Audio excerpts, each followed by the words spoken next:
Bisa disinyalir ada 3 penyebab utama mengapa PPKM Jawa Bali Jilid 1 tidak efektif melandaikan kasus COVID-19. Salah satunya adalah mobilitas masyarakat yang tidak menurun signifikan. Masyarakat diimbau untuk tidak mengendurkan penerapan protokol kesehatan agar kasus COVID-19 dapat ditekan.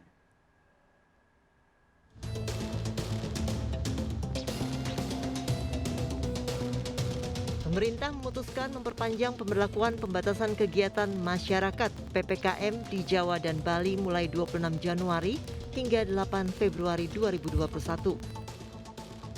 Sebelumnya pemerintah menerapkan PPKM mulai 11 hingga 25 Januari 2021, namun kebijakan ini tak terbukti mampu melandaikan penularan COVID-19 di Jawa dan Bali.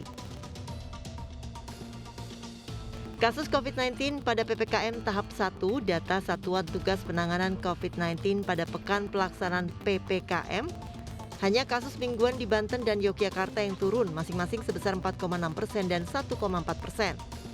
Sebaliknya, provinsi lain mengalami kenaikan kasus mingguan yang signifikan. DKI Jakarta misalnya tercatat meningkat 25,9%. Peningkatan kasus di Jawa Tengah bahkan menyentuh 63,1%. Sementara pekan kedua pelaksanaan PPKM, hanya kasus mingguan di Jawa Barat yang menurun 14,8%. Sedangkan 6 provinsi lainnya tercatat mengalami peningkatan kasus COVID-19. Akibat masifnya peningkatan kasus COVID-19 di Jawa dan Bali, rumah sakit mengalami darurat kapasitas tempat tidur isolasi dan unit perawatan intensif ICU. Data per 21 Januari 2021, 5 dari 7 provinsi di Jawa Bali memiliki tingkat keterpakaian tempat tidur isolasi rumah sakit melebihi 70%. DKI Jakarta menjadi provinsi paling darurat, kapasitas tempat tidur isolasi dengan keterisian mencapai 85,62%, disusul Yogyakarta mencapai 84,23%. Berdasarkan data, setidaknya ada 3 penyebab utama PPKM Jawa Bali Jilid 1 tidak efektif melandaikan kasus COVID-19. Yang pertama, mobilitas masyarakat belum turun secara signifikan di seluruh wilayah Jawa Bali. Google Mobility Report hingga 19 Januari 2020 mencatat pergerakan masyarakat DKI Jakarta ke stasiun transit hanya menurun 6% dibandingkan saat PPKM mulai berlaku. Angka yang sama juga berlaku di Provinsi Banten, Yogyakarta, dan Bali. Yang kedua, pelacakan kontak erat masih minim.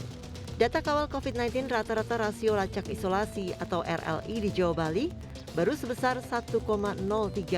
Padahal idealnya untuk menekan angka penularan COVID-19 rasio berada di angka 30. Dan yang ketiga, belum seluruh masyarakat di Jawa Bali patuh menerapkan protokol kesehatan. Kesadaran penggunaan masker dan penerapan jaga jarak yang menurun menjadi salah satu penyebab penularan kasus terus meningkat. PPKM Jawa Bali Jilid 2 akan lebih efektif bila pemerintah lebih tegas menekan pergerakan masyarakat. Masyarakat diimbau untuk tidak mengendurkan penerapan protokol kesehatan agar kasus COVID-19 dapat ditekan. Tim Liputan melaporkan.